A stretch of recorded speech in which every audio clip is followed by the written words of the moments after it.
لیکن ہم اپنے ایمان کے بارے میں انتہائی غافل ہیں۔ جو مجھے سن رہے ہیں بھائی بہن وہ ذرا غور کریں، اور میں بھی غور کرتا ہوں کہ کیا 24 گھنٹے میں ایک بار بھی کبھی یہ دل میں خیال آتا ہے یار ایمان ضائع نہ ہو جائے، شیطان ایمان ہی نہ چھین لے، ایسا نہ ہو اللہ نہ کرے کہ میدان محشر میں مجھے جا کے خدا نخواستہ مرنے کے بعد پتہ چلے کہ یار فلاں وقت میں تمہارا ایمان ہی سلب ہو گیا تھا۔ یہ جو ایمان کی حفاظت کا شعور اور زوال ایمان کا خوف، یہ ہمارے اکابرین میں بہت زیادہ ہوا کرتا تھا۔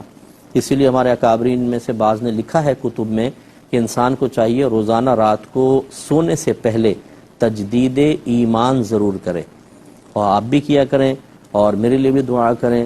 اکثر میں نکاح بھی جب میں کرواتا ہوں تو تجدید ایمان ضرور کرواتا ہوں، تو یہ تجدید ایمان کا آسان سا طریقہ ہوتا ہے کہ اللہ تعالیٰ یوں کہہ لیں، اپنے جیسے بھی الفاظ میں رٹے ہوئے الفاظ یاد کرنے کی ضرورت نہیں، مفہوم سمجھ لیں کہ اللہ تعالیٰ اگر سابقہ زندگی میں مجھ سے کوئی ایسا کلمہ کفر نکل گیا ہو جس سے میرا ایمان ضائع ہو گیا، یا ایسا گناہ ہو گیا ہو جس سے میرا ایمان ضائع ہو گیا ہو، تو میں تیری بارگاہ میں صدق دل سے توبہ کرتا ہوں اور دوبارہ تجدید ایمان کرتا ہوں۔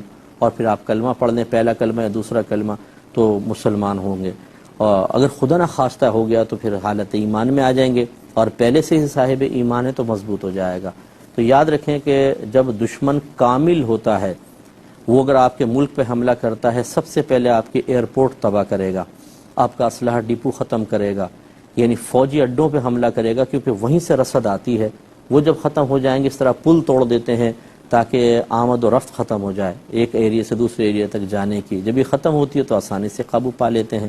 اس کا مطلب ہے کہ ماہر جنگ کرنے والے وہی ہوتے ہیں جو اس جگہ پہلے ٹارگٹ کرتے ہیں کہ جہاں سے انسان کی ریڑھ کی ہڈی توڑی جائے۔ اسی طریقے سے اب آپ شیطان کو دیکھ لیں، یہ پوشیدہ دشمن ہے۔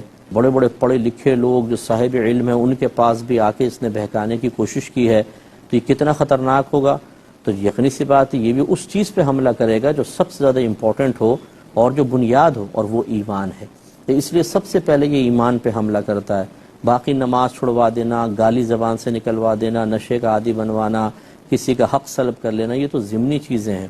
اس لیے جب یہ دشمن ہوشیار ہے تو ٹارگٹ پہ حملہ کرے گا، اور وہ سب سے خطرناک چیز ایمان ہے۔ اس لیے ایمان کی حفاظت کا شعور ضرور بیدار کریں۔